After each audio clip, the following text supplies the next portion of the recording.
The afternoon sun filtered through the tall windows of Laura Mitchell's apartment in downtown Chicago, casting golden streaks across the ivory wedding dress hanging on the closet door.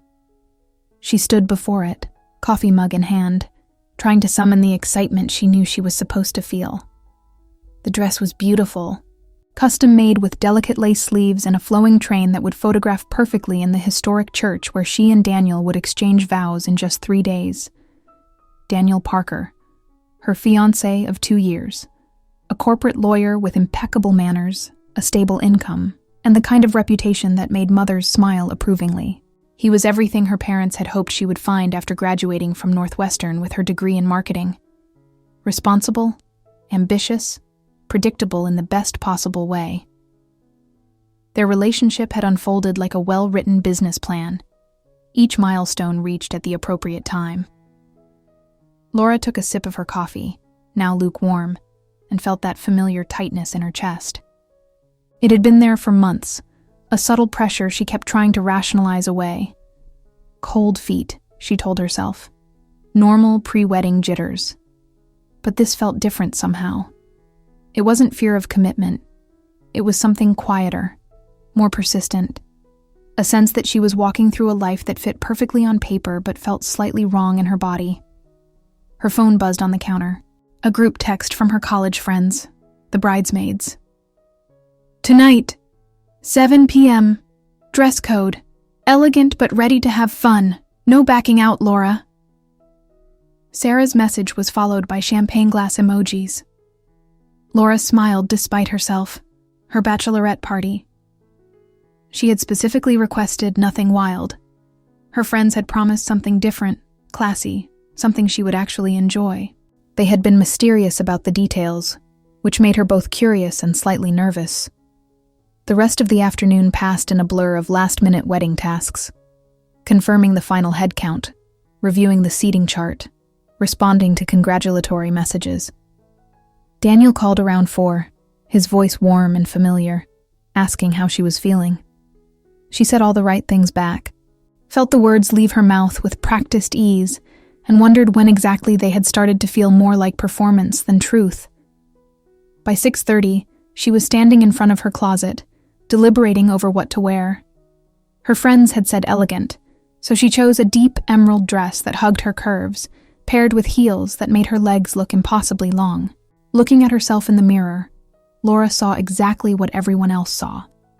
A successful 29-year-old woman with her life together. From the outside, it was a picture of perfection. The Uber ride took them north through the city. Her friends were giddy with champagne they had apparently started drinking earlier. They kept exchanging knowing glances, barely containing their excitement. "You're going to love this," Jessica promised. "It's not what you think." The car pulled up in front of a building in Westtown. The exterior was understated, just a simple black door with a discreet gold plaque that read, "Velvet Room." Soft light glowed from the windows above. Inside, the space was genuinely elegant.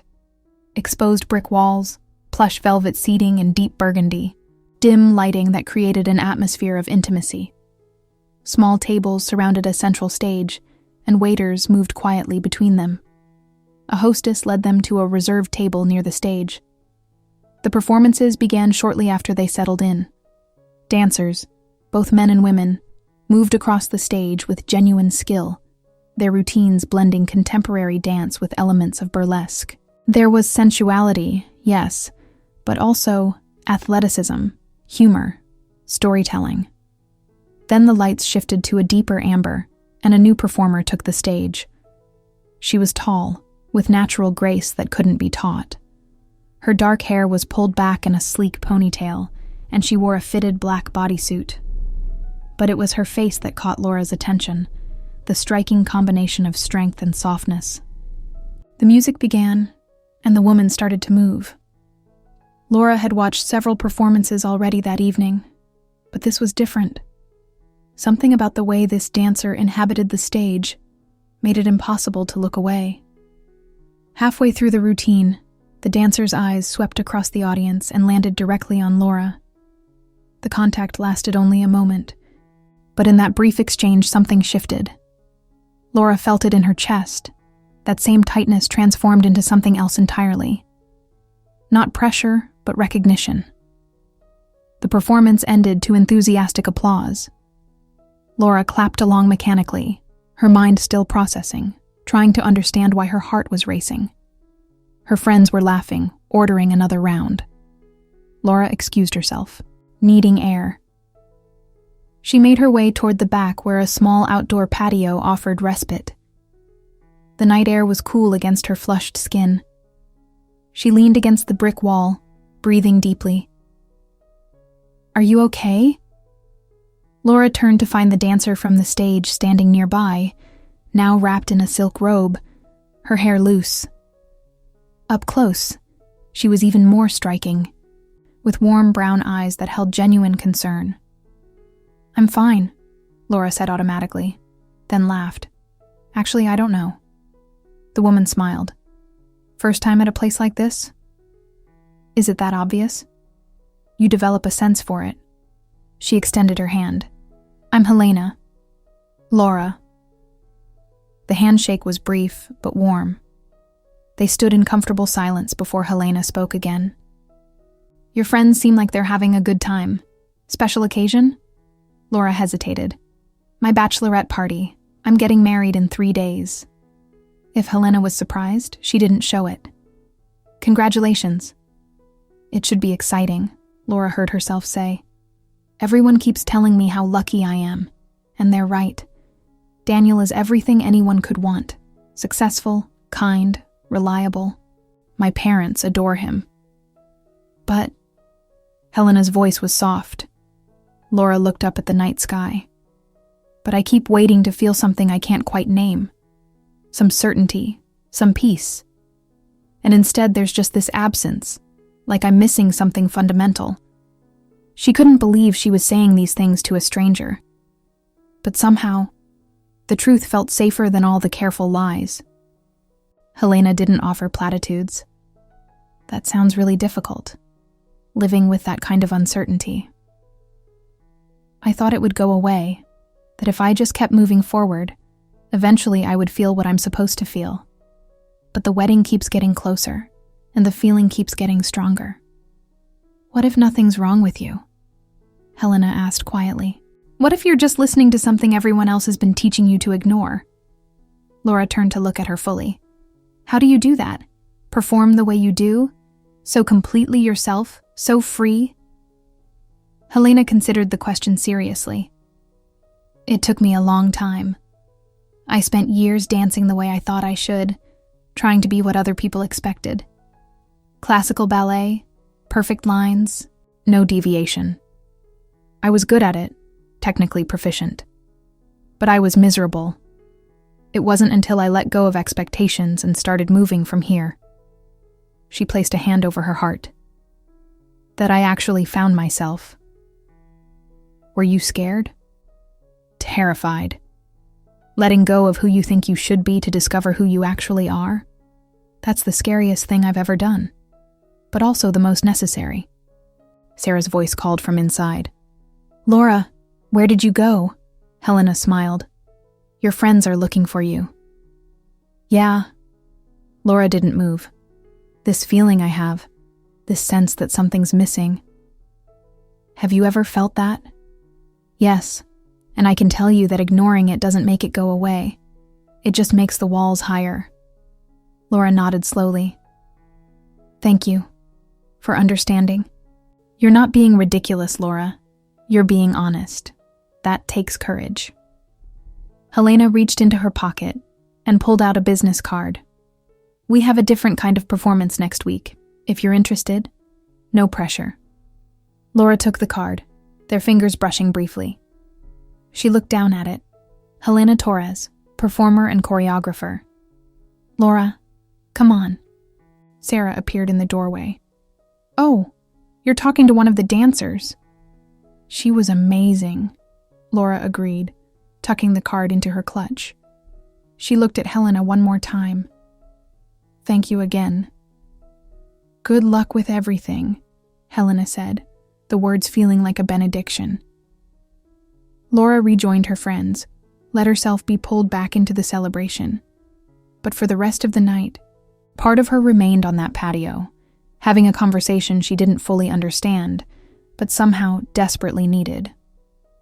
When the evening finally ended and she returned to her apartment at 2 a.m, Laura didn't look at the wedding dress.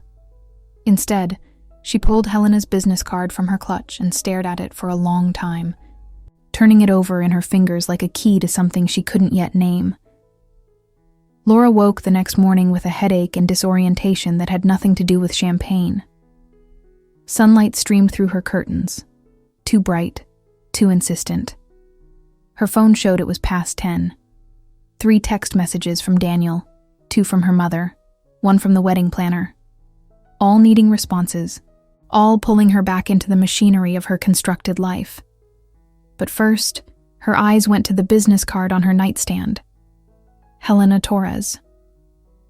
In the harsh light of morning, the entire evening felt surreal. Had she really confessed her deepest doubts to a complete stranger? Had she really felt that jolt of recognition? She forced herself out of bed, made coffee, responded to messages with practiced efficiency. Yes, she was fine. Yes, she would meet her mother at noon. Yes, the rehearsal dinner was still set for tomorrow. The apartment felt too small. Laura pulled on running clothes and headed out, needing the familiar rhythm of her feet, hitting pavement to quiet the noise in her head. She ran along the lakefront path, the water of Lake Michigan stretching endlessly. This was her usual route, one she had run hundreds of times, and normally it brought clarity. But today, every step seemed to carry her further from answers. What was she doing? She had a wedding in 2 days, a good man waiting to marry her, a future that made sense to everyone. So she had met an interesting person, had a meaningful conversation. That didn't change anything, except it had already changed something. That was the problem. By the time she showered and dressed for lunch, Laura had convinced herself that the solution was simple. Don't think about it. Focus on what was real and concrete. Lunch with her mother was at a quiet French bistro. Patricia Mitchell was already seated, silver hair perfectly styled, posture impeccable. She had been a literature professor before retiring. "Darling, you look tired," her mother said, kissing Laura's cheek. "I hope those friends of yours didn't keep you out too late." "Nothing too crazy. It was actually really nice." "Good." Patricia opened the menu. "Your father and I are so proud of you. This wedding, your career, the way you've built such a stable life. It's everything we hoped for you." The words should have been comforting. Instead, they felt like gentle pressure. Laura ordered wine despite the early hour. They discussed final details, timeline, seating arrangements, dietary restrictions. Laura engaged mechanically, her mind only half present. "You seem distracted," her mother observed. "Is everything all right between you and Daniel?" "Everything's fine," Laura said quickly. Too quickly. Patricia studied her. "Wedding jitters are completely normal, sweetheart. I had them myself. Marriage is a big step." "Is that what you felt? Anxiety?" "Of course. Wondering if I was making the right choice, if your father and I were truly compatible." She smiled. "But I pushed through those doubts, and look how well it turned out. Sometimes you just have to trust the process." Laura wanted to ask more, wanted to know if her mother had ever felt something beyond anxiety, but the words wouldn't come. What if the doubts don't feel like anxiety? What if they feel like truth? Her mother's expression shifted. "What are you saying, Laura?" "I don't know. I really don't know." Patricia reached across the table and took her hand. "Listen to me. Everyone has doubts, but you can't let fear derail a good thing. Daniel is an excellent man. He loves you. Don't throw that away because of cold feet." Laura nodded, wanting to believe it was that simple. Her mother meant well, offering wisdom from decades of experience, but something in Laura resisted. They finished lunch with lighter conversation. Her mother paid, kissed her goodbye, reminded her to get good sleep before the rehearsal dinner. Laura promised she would, walked back to her car, and sat in the parking garage for 20 minutes, unable to start the engine. The afternoon stretched ahead.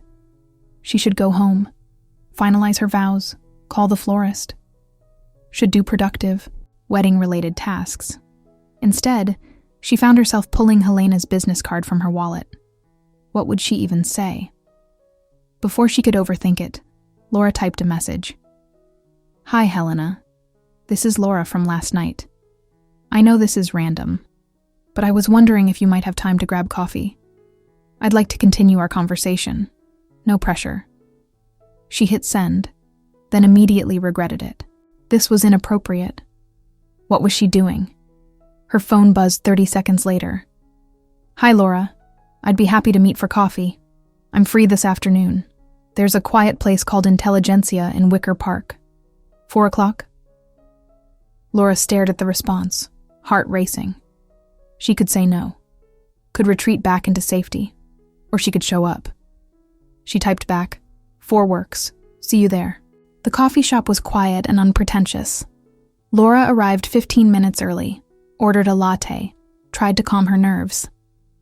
Helena walked in at exactly 4, dressed in jeans and a simple white t-shirt, hair loose. She looked different without stage makeup, more approachable, though no less striking. "Thanks for meeting me," Laura said as Helena sat down. "Of course." Our conversation felt unfinished. Helena settled with natural grace. "How are you feeling today?" "Confused, overwhelmed, like I'm standing at the edge of something. Your wedding is soon. Day after tomorrow. And I keep telling myself everything's fine, that I'm just nervous.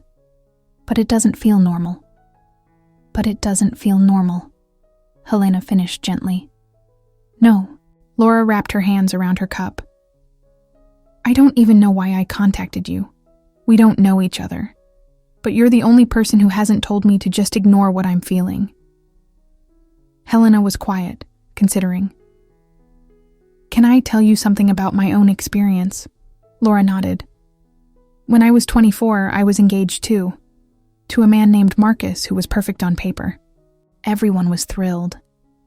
And I was trying so hard to be thrilled too." Helena's voice carried old pain. But there was this persistent voice inside me that something fundamental was off.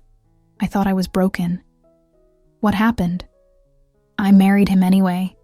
Thought if I just committed, the feelings would follow. We lasted 18 months. The divorce was messy. And through all of it, I still didn't understand what had been wrong. Helena met Laura's eyes. It wasn't until a year later when I met someone who made me feel completely different that I started to understand. What did you understand? That I had been trying to force myself into a shape that didn't fit. That the love I was capable of feeling looked different than what everyone expected, and ignoring that truth didn't make it go away. Laura felt tears forming. How did you know? How did you figure out what the truth was? I stopped trying so hard to know. I just started paying attention to what my body, my heart, my gut was telling me. Helena leaned forward. "Laura, I can't tell you what your truth is, but I can tell you that whatever you're feeling, it's real. And you deserve to understand it before you make a lifetime commitment." "I don't have time. The wedding is in 2 days. Everything's arranged. People are flying in. My parents paid for everything. Daniel doesn't deserve this." "Can't just what?" "Be honest about what you're feeling. It's not that simple." "I know it's not. But is it simpler to ignore everything and hope it works out? Is that fair to you? To Daniel?" The question hung heavy. Laura thought about Daniel, who deserved a wife who was certain about him. "I'm scared. If I start pulling at this thread, I don't know what will unravel." "I know. That's the scariest part." Helena reached across, let her hand rest near Laura's. "But you contacted me for a reason. Some part of you knows you can't keep running from this." They sat in silence, the coffee shop buzzing gently around them. Laura felt something loosening in her chest. "Can I ask you something personal?" Laura finally said. "Of course." "Last night, when you looked at me, did you feel it too?" Helena smiled, warm and genuine. "You weren't imagining it. I felt it too. That kind of recognition doesn't happen often." "What does it mean?" "I think it means you saw yourself reflected in me somehow, and that scared you and compelled you at the same time." Helena paused. "But Laura, I need to be clear. I'm not trying to convince you of anything. I'm not trying to be some catalyst for you to blow up your life. You asked to meet, and I'm here as someone who's been in a similar place. But what you do is entirely up to you." Laura appreciated the honesty. "Do you think I should cancel the wedding?" "I think you should ask yourself if you're marrying Daniel because you genuinely want to, or because canceling would be too hard." The truth hit like cold water.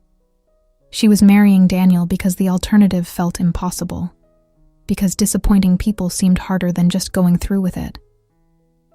Her phone buzzed. Daniel. "Hey babe, looking forward to dinner tonight. I love you."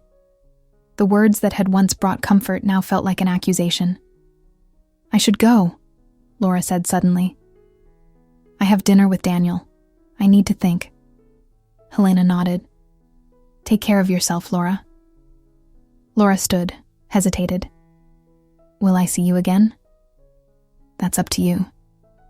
That evening, dinner with Daniel was normal in all the ways that had once felt comforting and now felt suffocating. He talked about work, asked about wedding details, made honeymoon plans. He was attentive, affectionate, exactly the partner she had chosen. And Laura sat across from him, nodding, smiling, playing her role, while inside something fundamental continued to shift. When he kissed her goodnight, she felt like she was kissing a stranger. Or worse, like she was the stranger. That night, alone with the wedding dress hanging accusingly, Laura finally let herself cry. Not gentle tears, but wrenching sobs from deep places, from truths too long denied. She didn't know what she was going to do, but she knew she couldn't keep pretending everything was fine. Hey everyone, if you're enjoying this story so far, please hit that subscribe button and turn on notifications so you don't miss what happens next. Laura's journey is just beginning, and trust me, you won't want to miss where this goes. The morning of the rehearsal dinner arrived with the weight of inevitability. Laura woke early, eyes swollen from crying, body heavy with exhaustion. The wedding was tomorrow. 24 hours from now, she would be walking down the aisle, and she still had no idea what she was going to do. Her phone showed 17 missed calls and a dozen texts. Her mother, the wedding planner, bridesmaids, Daniel asking if she was okay. She had turned her phone to silent at some point during the night. Laura forced herself to shower, to dress, to make coffee.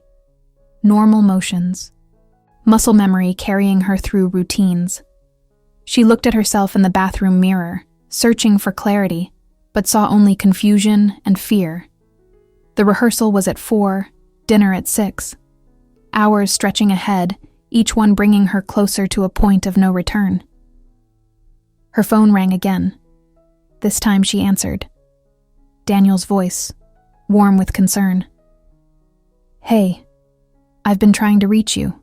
Are you okay?" "I'm fine. Just stressed." "I know, babe. But tomorrow we'll be on a plane to Italy and all of this will be behind us." His voice was so confident. "I can't wait to marry you, Laura." The words should have melted her heart. Instead, they felt like stones. "I can't wait either," she heard herself say. They talked for a few more minutes before hanging up. Laura set the phone down and stared at the wall, trying to imagine tomorrow, saying vows that were supposed to bind her to Daniel for the rest of her life. All she could feel was rising panic. She grabbed her phone, pulled up Helena's number. They had exchanged numbers yesterday. Laura stared at it, thumb hovering. Before she could decide, the phone rang. Helena's name on the screen. Laura answered without thinking. Hello? Hi. I know I probably shouldn't be calling, but I've been thinking about you. Helena's voice was gentle. How are you doing? I don't know. The rehearsal is this afternoon. The wedding is tomorrow, and I can't breathe when I think about it. Laura, I need to tell you something. Helena paused.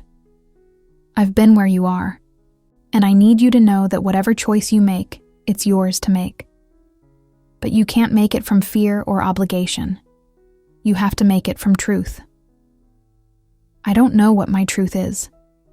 Yes, you do. You're just scared to admit it. The statement hung between them, simple and devastating. Laura felt tears forming. If I admit it, everything changes. I disappoint everyone. I hurt people. And if you don't, if you go through with a wedding you're not sure about, who does that serve? Laura was quiet, absorbing this. I want to see you, Laura finally said. I know that's inappropriate, but I need to see you. Okay, where and when? Now? Can you come now? There was a pause. I'll be at your place in 20 minutes. Text me the address. Laura did, then spent the next 20 minutes pacing, unable to sit still. When the buzzer rang, she nearly jumped. Helena stood in the hallway, wearing a simple sundress, hair pulled back, looking both beautiful and ordinary. Something about her presence made Laura feel simultaneously terrified and safe. Come in, Laura said. Helena entered, taking in the apartment, the wedding dress, the boxes of favors, the place cards, evidence of a life about to be formalized. Can I get you something? I'm fine. Laura, talk to me. And suddenly it all came pouring out. The years of doing what was expected. The relationship with Daniel that made sense on paper but felt empty. The constant feeling that something was missing. The terror of admitting any of this because it would require dismantling everything. Helena listened without interrupting, her full attention on Laura. When Laura finally ran out of words, Helena was quiet before speaking. Can I tell you what I'm hearing? Laura nodded. I'm hearing someone who has spent her whole life trying to be the person other people need her to be. The good daughter, the successful professional, the perfect fiancé, and you've been so good at it that you've almost convinced yourself it's who you actually are. But there's this other part, this true part, that keeps trying to get your attention. And it's been getting louder, because tomorrow you're about to cement yourself into a life that doesn't have room for it. The accuracy took Laura's breath away. How do you know that? Because I lived it. I know what it looks like when someone is performing their own life instead of living it. Laura sat on the couch, suddenly exhausted. I'm gay, aren't I? That's what this is about. Saying the words out loud felt both terrifying and liberating. Helena sat beside her, close but not touching.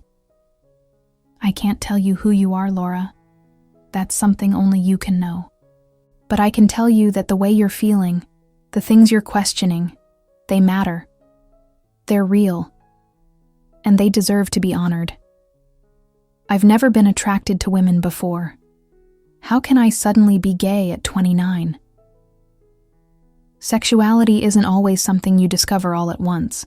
Sometimes it's something you uncover gradually, as you become brave enough to be honest with yourself. Helena's voice was patient. And it's not about never having had feelings for men. It's about recognizing what feels authentic versus what feels like playing a role. Laura thought about her relationship with Daniel. The way it had always felt more like partnership than passion. The way sex felt like something she endured. The way she had convinced herself that mature love was supposed to be calm, companionable. And then she thought about the way her breath had caught when Helena walked onto that stage. The way sitting here now felt more real than years with Daniel. I can't cancel the wedding. It's tomorrow. People have traveled. My parents paid for everything. How do I even begin to explain? You start by being honest. First with yourself, then with the people who need to hear it. Everyone will hate me. Some people will think that. It will be hard and painful and messy. But Laura, is that worse than spending the rest of your life pretending to be someone you're not? Laura put her head in her hands, calling off a wedding less than 24 hours before it was supposed to happen, admitting she had been wrong, facing the judgment, the questions, the fallout. "I'm so scared," she whispered. Helena reached out, took Laura's hand. The contact was electric. "I know, but you're braver than you think." They sat like that for several minutes, hands intertwined. Finally, Laura looked up. "If I do this, I need you to understand something. This isn't about you. Meeting you was the catalyst, but this is about me figuring out who I am, not jumping from one relationship into another. I understand, and I'm not asking for anything, Laura. I'm just here offering support. But you feel it too, don't you? This thing between us?" Helena smiled softly. "Yes, I feel it. But timing matters. You need to do this for yourself, not for me, or any potential future between us. You need to be honest because dishonesty is killing you." Laura nodded. She looked at the clock. 1 p.m. The rehearsal was in 3 hours. "Will you stay with me while I make the calls?" she asked. "Of course." Laura took a deep breath, picked up her phone, and dialed Daniel's number. Her hand was shaking. He answered on the second ring. "Hey babe, everything okay?" "Daniel, I need to talk to you. Can you come over? Now?" Something in her voice registered. "Of course. I'll be there in 15 minutes. Laura, what's wrong?" "Just come over, please." She hung up, looked at Helena. "He's on his way. I need to tell him first." That's the right thing to do. The 15 minutes before Daniel arrived were the longest of Laura's life. She paced, ran through what she might say. Helena sat quietly, a steady presence. When the knock came, Laura nearly lost her nerve, but she forced herself to open the door. Daniel stood there, concern written all over his face.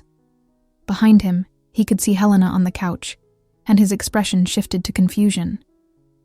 "Laura, who's this? What's going on? Come in, please. I need to tell you something." Daniel stepped into the apartment slowly, his eyes moving between Laura and Helena with growing confusion. Laura could see him trying to process the scene, saw the moment when something like fear entered his expression. "Daniel, this is Helena.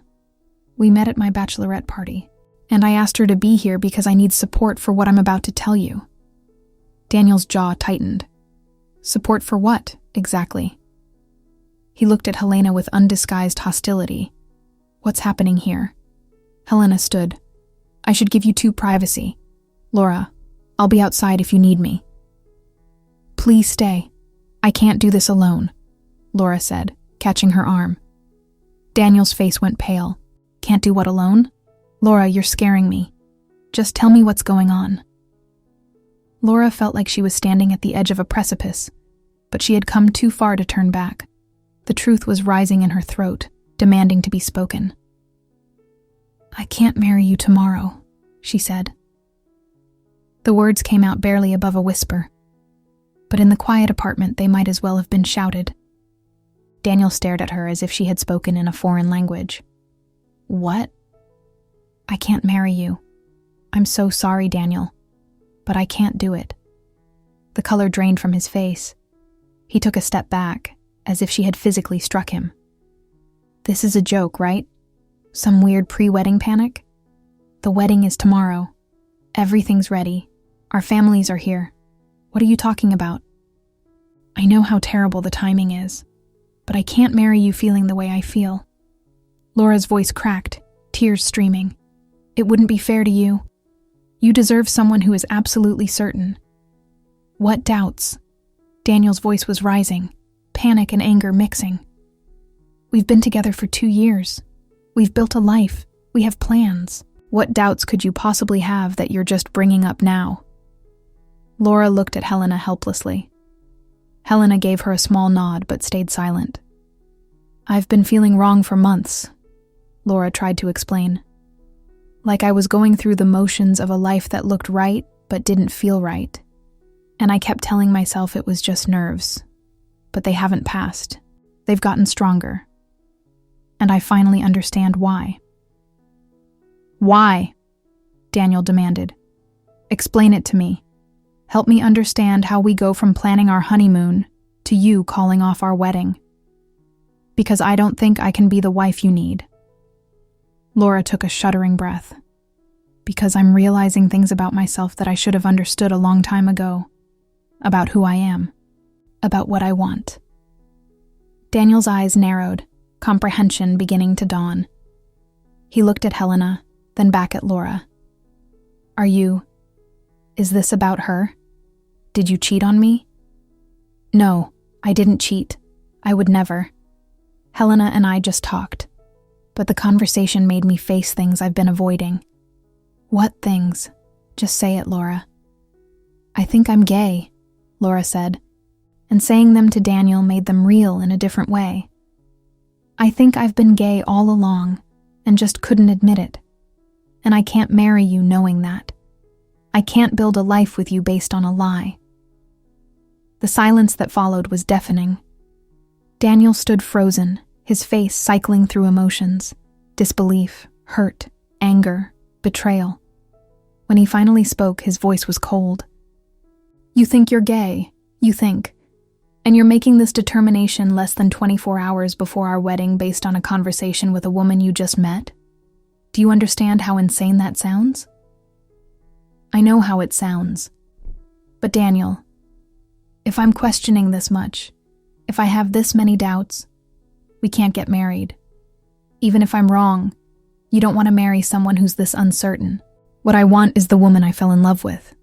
The woman who said yes when I proposed. Who helped plan this wedding. That's what I want, Laura. Laura flinched at the pain in his voice. I'm so sorry. You have every right to hate me. I don't hate you. I'm just trying to understand. 2 days ago, you seemed fine. What changed? Nothing changed. That's the problem. I've felt this way for months. Maybe years. Meeting Helena didn't change how I felt. It just made me finally acknowledge it. Daniel turned to Helena. Did you seduce my fiancé? Did you tell her she was gay? No, Helena said calmly. I told Laura that only she could determine her own truth. I shared my own experience and encouraged her to be honest with herself. That's all. That's all. You encouraged my fiancé to blow up our wedding the day before, and that's all? I encouraged your fiancé to be honest about what she was feeling, rather than marry you while harboring serious doubts. If you think she should have just gone through with it and dealt with the consequences later, then maybe you don't know Laura as well as you think. The accuracy seemed to hit Daniel hard. He turned back to Laura, trying to control his emotions, to be the rational person he always was. Laura, listen. You're having a panic attack. That's what this is. Wedding stress, cold feet. But you don't blow up your entire life over it. His voice was pleading. Let's postpone. We'll tell everyone there's been a delay, but we don't have to end everything. Laura felt her resolve wavering. It would be easier to accept this explanation, to postpone rather than cancel. But then she looked at Daniel, really looked at him, and felt nothing but affection and guilt. No desire, no passion, no certainty. And she thought about what Helena had said. Was avoiding disappointment worth sacrificing her own truth? Daniel, I love you. You're a good man. But I'm not in love with you. Maybe I never was, not the way you deserve. And I can't marry you hoping that will change. That's not fair to either of us. So that's it? 2 years together, and you're just done? I'm choosing honesty over pretending. I wish I had figured this out sooner. I wish I hadn't let it get this far. But I can't undo the past. I can only try to do the right thing now. Daniel stood there for a long moment, and Laura watched him struggle, saw the exact second when he accepted that she meant it. I need to leave, he said finally, his voice hollow. I can't be here right now. Daniel, no, don't. He held up a hand. I need to process this. I don't know what I need, but I can't be around you. He walked to the door, then paused, hand on the knob. You're going to regret this, Laura. When you realize what you're throwing away, you're going to regret it. He looked at Helena one more time. And you, I hope you know what you've done here. Then he was gone, the door closing with a soft click that felt catastrophic in its finality. Laura stood frozen, unable to move, barely able to breathe. She had done it. She had actually done it. Called off her wedding, destroyed her relationship, admitted the truth. Helena approached slowly. How are you feeling? I don't know. Terrified, relieved, guilty, like I just destroyed someone's life. You did the hardest thing, the most honest thing. That took tremendous courage. It doesn't feel like courage. It feels like cruelty. And sometimes honesty feels cruel in the moment.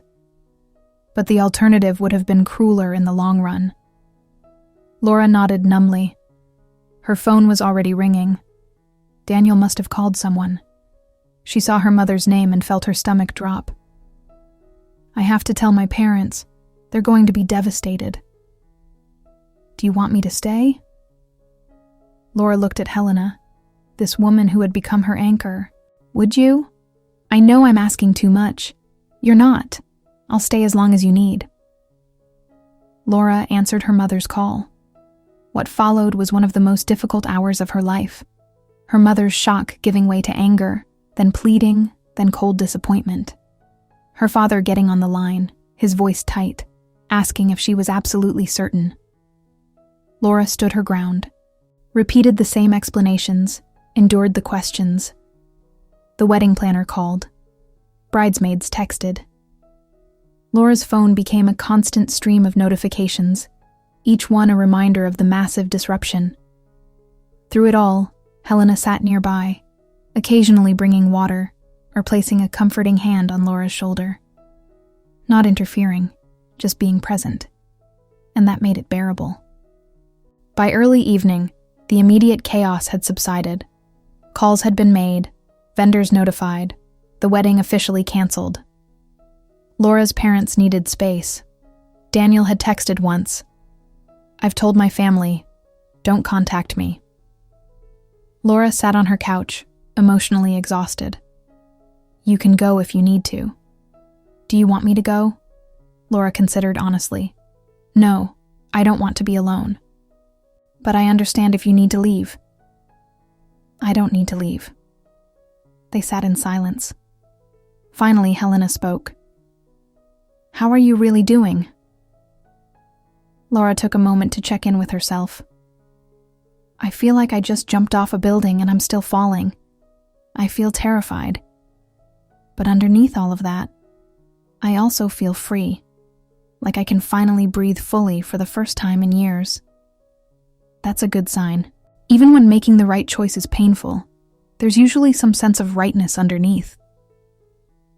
Is it weird that I'm relieved? I just destroyed my relationship, devastated my family, and part of me feels relieved? It's not weird at all. You've been carrying the weight of being inauthentic for so long. That relief is your body recognizing you finally set that weight down. Laura leaned back, closed her eyes. What do I do now? Now, you rest. You let yourself process. Tomorrow you'll start figuring out practical details. But tonight, you just survived one of the hardest days of your life. Be gentle with yourself. When Laura opened her eyes, she found Helena watching her with an expression that made her heart skip. Tenderness mixed with concern. Attraction mixed with caution. Can I ask you something? Laura said quietly. Anything. What happens with us? I mean, I know you said I need to do this for myself, and I am. But I also can't deny that meeting you was the catalyst. So what happens now? Helena was quiet, choosing words carefully. What happens is you take time to figure out who you are outside of the life you were living. You explore your identity, your sexuality, what you actually want. And I'll be here, as a friend, as someone who's been through a similar journey. But Laura, you can't jump from one relationship into another. You need space to discover yourself first. I know you're right, but what if I already know? What if meeting you didn't just make me question my sexuality, but made me understand exactly what I've been missing? Even if that's true, you still need time. You just ended a 2-year relationship. You're processing a major identity revelation. Jumping into something new immediately wouldn't be fair to you or to me. Laura felt disappointment, but also recognized the wisdom. So we're friends? We're friends. And maybe eventually, when you've had time to figure yourself out, when you're standing on solid ground again, we could explore if there's something more. But not now. Not yet. That's very mature and reasonable of you, Laura said with a small smile. I'm 32, and I've made enough mistakes to know better. I like you, Laura. I feel the connection. But I like you enough to want us to have a real chance, not to be a rebound or an experiment. Laura nodded. This journey wasn't going to be easy or straightforward. Will you stay tonight? Just to sleep, nothing else. I just don't want to be alone. Helena hesitated, weighing the request. Finally, she nodded. I'll stay, but I'm sleeping on the couch. Deal. They ordered takeout and ate, while watching a mindless comedy that required no emotional investment. Laura found herself laughing, her body slowly releasing tension. When they were done, Helena settled on the couch with a blanket, while Laura got ready for bed. But sleep proved elusive. Laura lay staring at the ceiling, her mind racing through the events of the day. Around midnight, she gave up and padded back into the living room. Helena was still awake. Can't sleep? Helena asked. Too much in my head. Laura sat on the edge of the couch. Tell me about your coming out. How did you do it? And Helena did.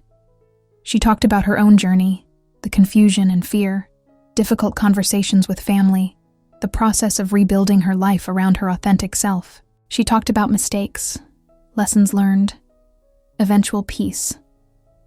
Laura listened, drawing strength from the knowledge that someone else had walked this path and survived. As Helena talked, Laura found herself drifting closer, until her head was resting on Helena's shoulder. Thank you, Laura whispered when Helena finished. For everything.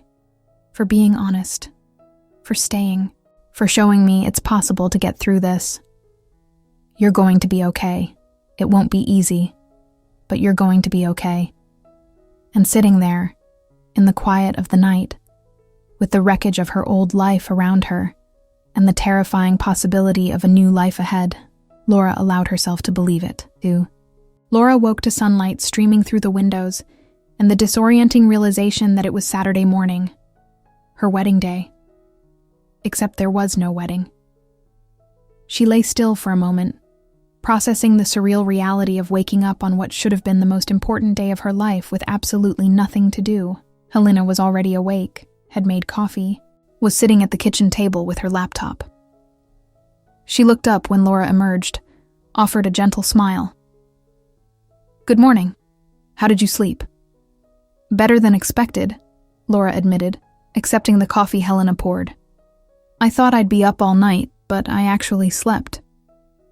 Exhaustion will do that. Your body forced you to rest. Helena closed her laptop.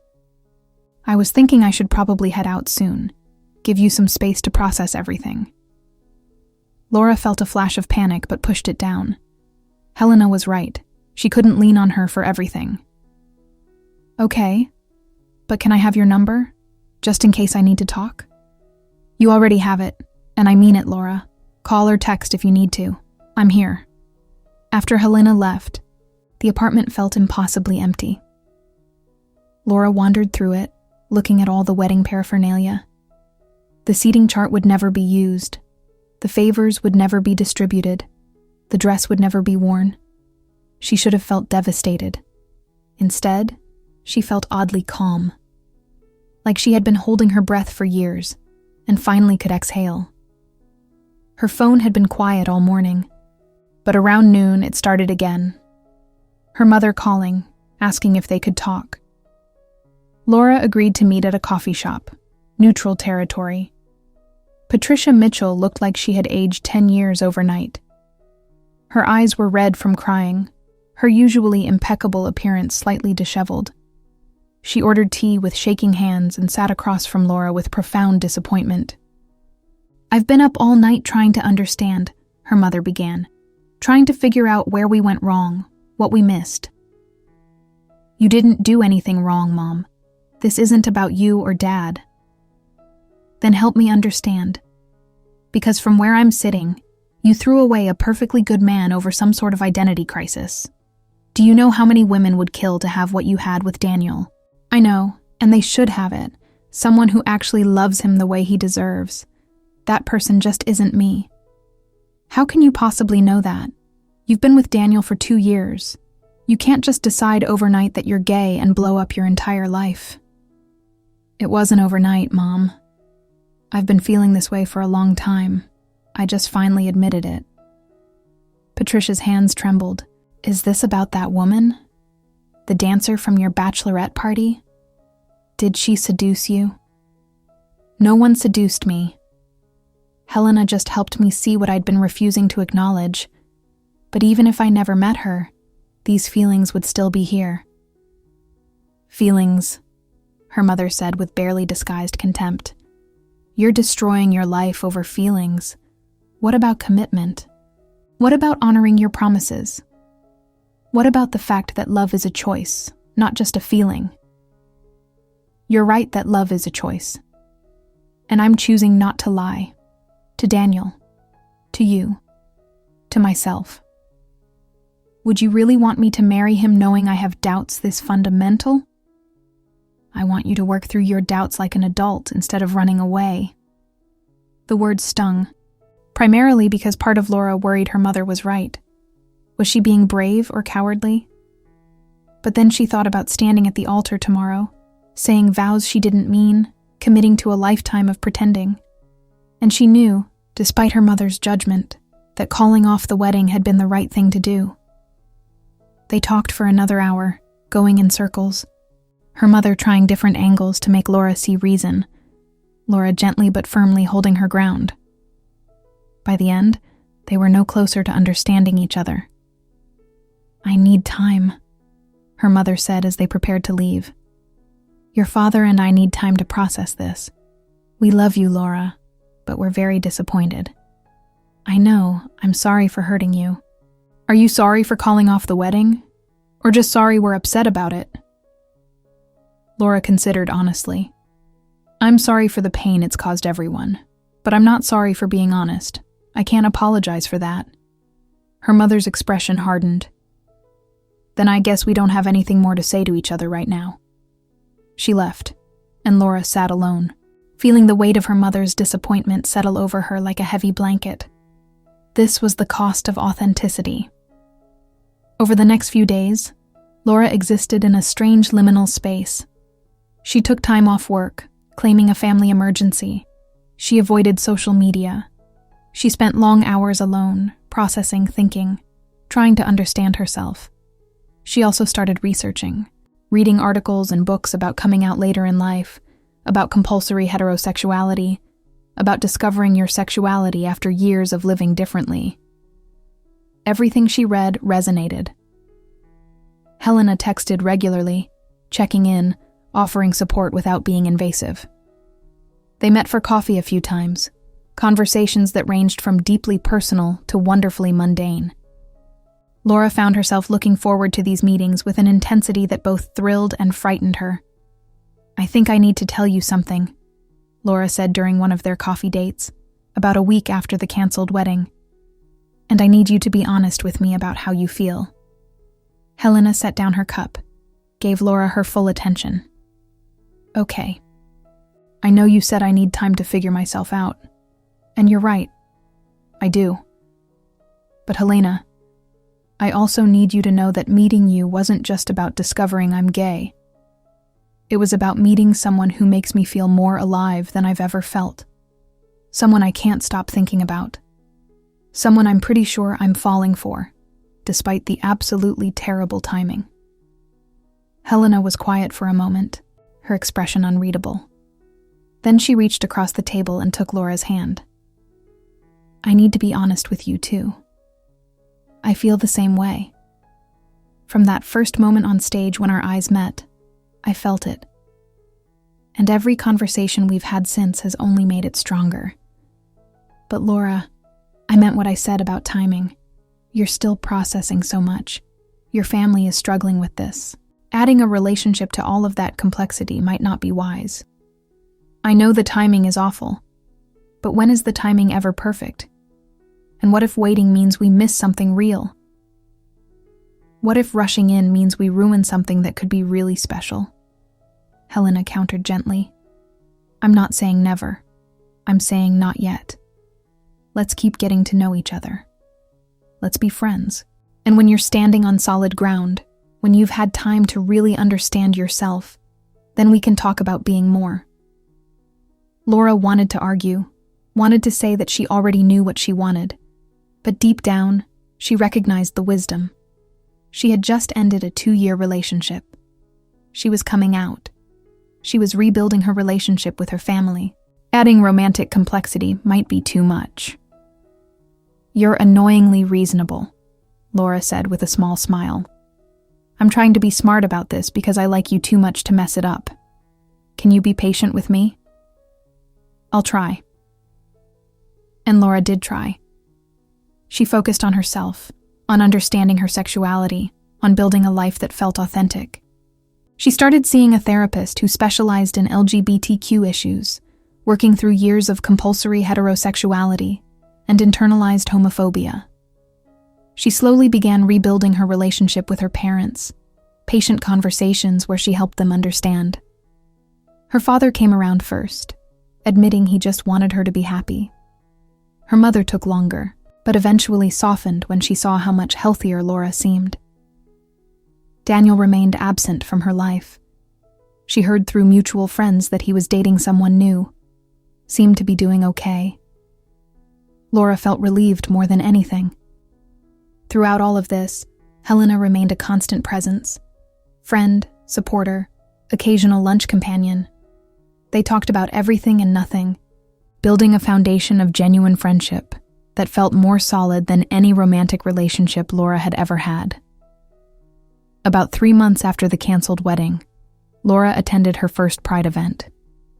She stood in the crowds watching the parade, surrounded by people celebrating authentic lives, and felt something shift inside her. This was her community now. These were her people. And for the first time in her entire life, she felt like she truly belonged. Helena found her in the crowd, wrapped her in a hug. "How are you feeling?"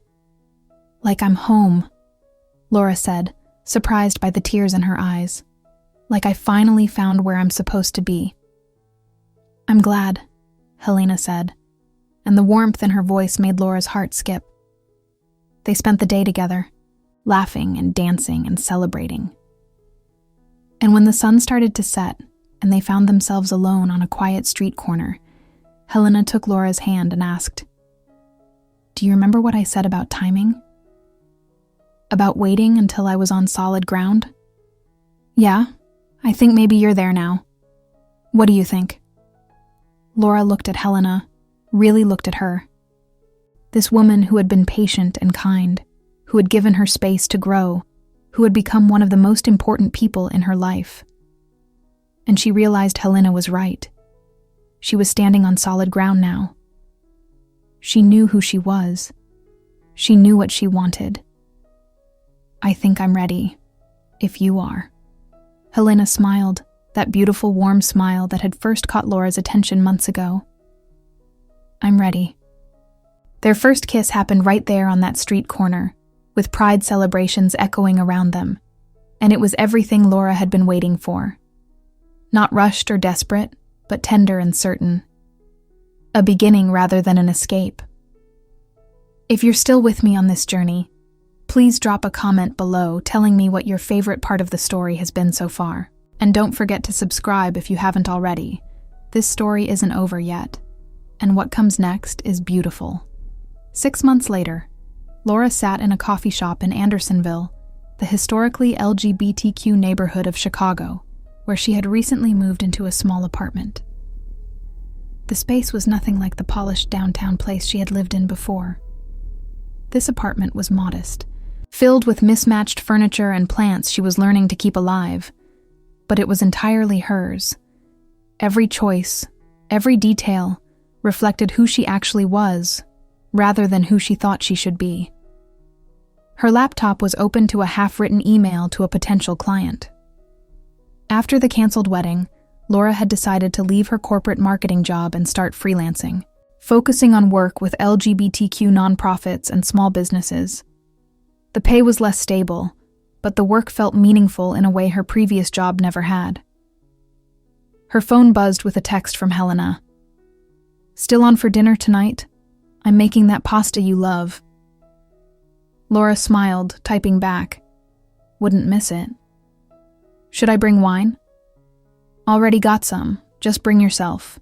They had been officially together for 3 months now, taking things slowly, building their relationship on the foundation of friendship they had established. It was different from anything Laura had experienced before. There was passion, yes, an attraction that sometimes took her breath away, but there was also ease, a sense of rightness that made even ordinary moments feel significant. Her relationship with her parents had continued to improve, though it remained complicated. Her mother had finally admitted that while she didn't fully understand Laura's choices, she could see that her daughter was genuinely happy for the first time in years. Her father had surprised everyone by joining a P-flag group, wanting to better understand and support Laura. The coffee shop door opened, and Sarah walked in, spotting Laura and heading over with a warm smile. Of all Laura's friends, Sarah had been the most immediately supportive, had defended Laura against mutual friends who saw the canceled wedding as a betrayal. "Hey!" Sarah hugged her before sitting down. "How are you? I feel like I haven't seen you in forever." "Good. Really good, actually." Laura closed her laptop. "How are things with you?" They caught up on life, jobs, mutual friends, the comfortable conversation of people who had known each other for years. Eventually, Sarah leaned forward with a more serious expression. "I want to ask you something, and I want you to be honest with me." "Okay," Laura said. "Do you ever regret it? Calling off the wedding, blowing up your life the way you did?" Laura considered the question seriously. It was something she had asked herself many times, especially in the early days when everything was chaotic and painful. "No," she said finally. "I don't regret it. I regret the pain it caused, the way I handled some things, the fact that it took me so long to be honest. But the actual choice to call off the wedding and come out, I don't regret that at all. Even though it cost you so much, it also gave me so much more than it cost. I have a life now that actually feels like mine, a relationship that's real and meaningful, a sense of self I never had before." Laura smiled. "I'm happier now than I've ever been. So no, I don't regret it." Sarah nodded, satisfied. "I'm glad, because watching you over these past months, watching you become more yourself, has been incredible. You're like a different person, more alive, more present, more you. I feel like a different person, or maybe more like I'm finally the person I was always supposed to be." That evening, Laura made her way to Helena's apartment in Logan Square. Helena had lived here for 5 years, a cozy second-floor walk-up filled with dance memorabilia, art from local galleries, and an impressive collection of books. Laura had spent increasingly more time here over the past few months, had even started keeping some clothes in Helena's closet. Helena answered the door in an apron, her hair pulled back, looking beautiful and domestic in a way that made Laura's heart swell. They kissed, a comfortable greeting that still sent warmth through Laura's entire body. "Dinner's almost ready," Helena said, leading Laura into the small kitchen where something delicious was simmering. How was your day? Good. Had coffee with Sarah. Made progress on the nonprofit campaign. Laura poured them each a glass of wine. How was rehearsal? Helena was choreographing a new piece for an upcoming performance, something that blended contemporary dance with storytelling about queer identity. Challenging, but good. I think we're getting there. They moved around the kitchen together with the ease of people who had learned each other's rhythms. Helena plated pasta while Laura set the table.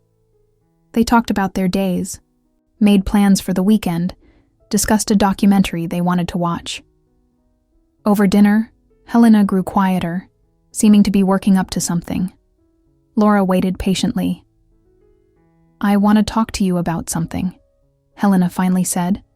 Laura felt a flutter of nervousness. Okay. We've been together for 3 months now, and they've been really wonderful months. But I think we need to talk about what we want, where we see this going. Are you breaking up with me? Laura asked, half joking but genuinely concerned. What? No, the opposite, actually. Helena took Laura's hand across the table. I'm falling in love with you, Laura. Actually, I think I've been falling for you since that first night, and I need to know if you feel the same way, if you see a future for us. Laura felt tears prick her eyes, but they were happy tears. I'm falling in love with you too. I have been for months. I was just scared to say it, scared I was moving too fast. So we're both falling, Helena said with a smile. Together. Together, Laura agreed. They finished dinner and moved to the couch, curled up together in a tangle of limbs that felt perfectly natural. Laura rested her head on Helena's shoulder, breathing in the familiar scent, feeling completely at peace. Can I tell you something I've been thinking about? Laura asked. Always. That night of my bachelorette party when I first saw you on stage, it was like something inside me recognized you. Like some part of me had been waiting for you without knowing it. Laura turned to look at Helena. You didn't just help me discover I was gay. You helped me discover myself.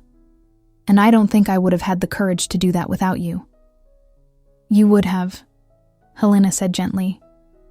Maybe it would have taken longer. Maybe it would have happened differently. But that courage was always inside you. I just happened to be there when you were ready to use it. I'm glad you were there. I'm glad we found each other when we did. They sat in comfortable silence for a while, just being together. Outside, the city hummed with life, but inside Helena's apartment, everything felt still and right. I want to show you something, Helena said eventually, getting up and retrieving a folder from her desk. She handed it to Laura. I've been working on a proposal for a new project. Laura opened the folder and found a detailed plan for a performance piece about coming out stories, featuring interviews and dance interpretations of real people's experiences. Helena, this is incredible. I want to include your story, if you're comfortable with it. Not the whole thing, just the essence of what you went through, the journey of self-discovery. I think it could help other people who are struggling with similar questions. Laura felt emotion welling up. The idea of her experience, her pain and growth and eventual joy, being transformed into art that might help others, was overwhelming in the best way. I'd be honored. Really, truly honored. We'd work on it together. Your words, my choreography, a collaboration. I love that. I love you. The words slipped out naturally, easily, no longer something to be scared of. Helena's face lit up, her smile radiant. I love you too. They spent the rest of the evening planning the project, excited and energized by the creative possibilities. When it got late, Laura didn't want to leave. Stay, Helena offered.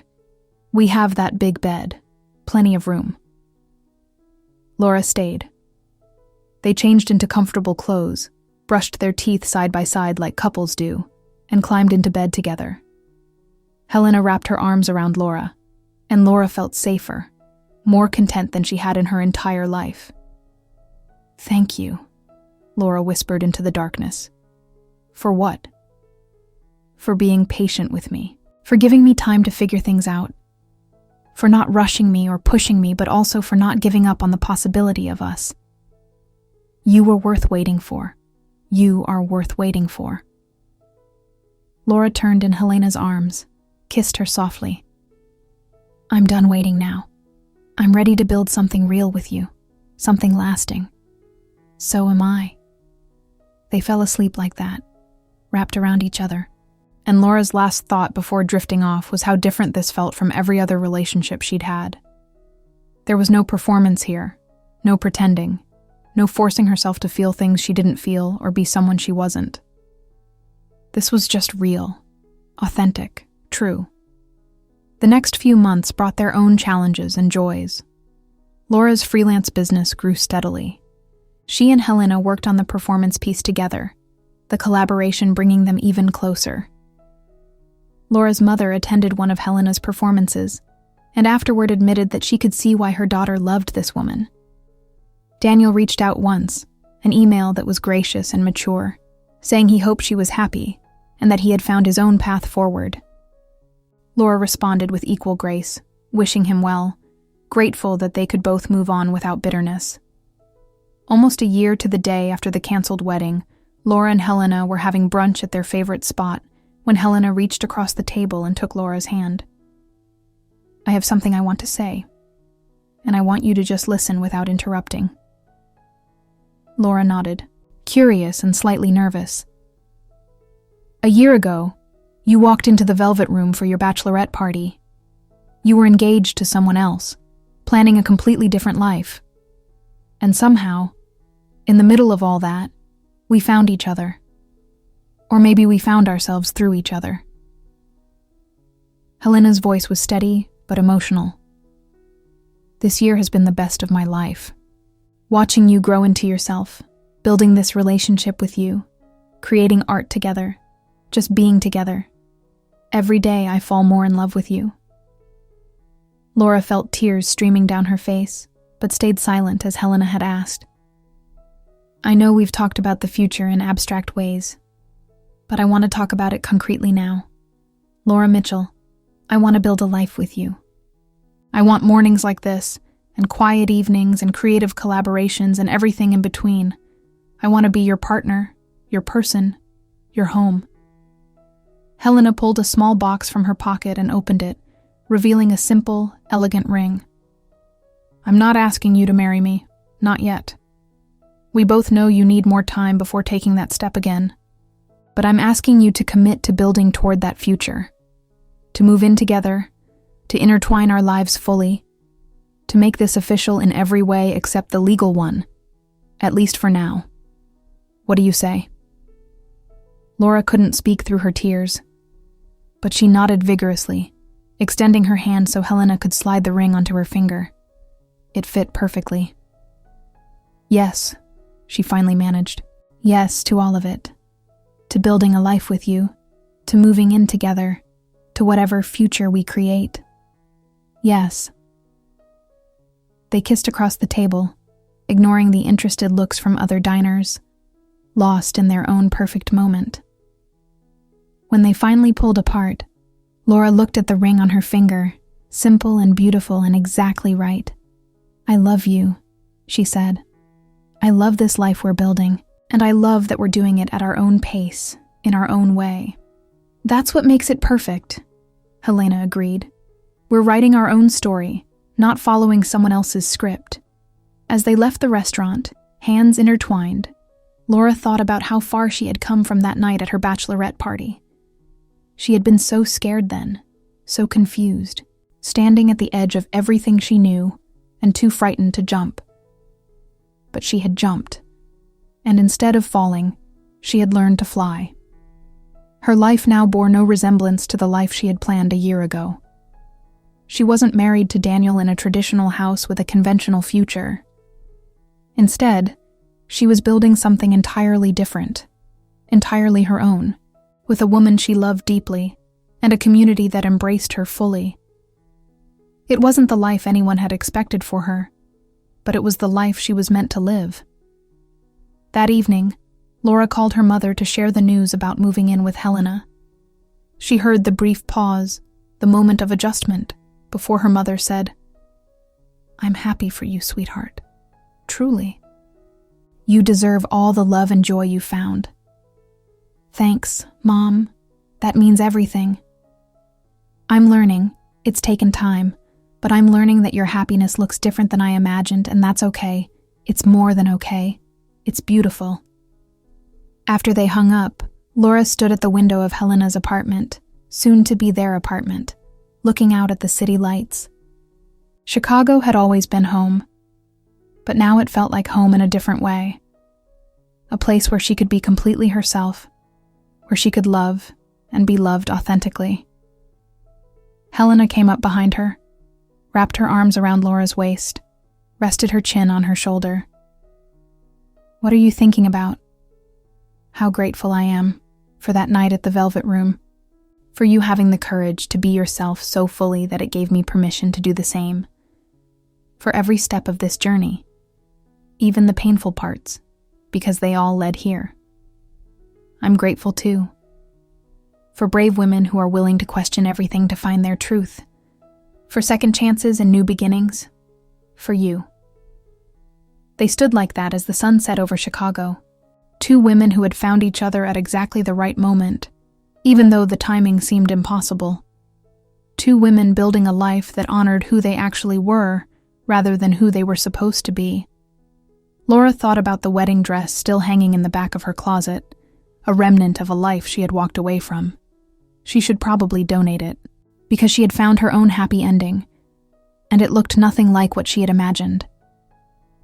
It looked like this: standing in the embrace of a woman she loved, in a city that welcomed her authentic self, with a future full of possibility stretching ahead.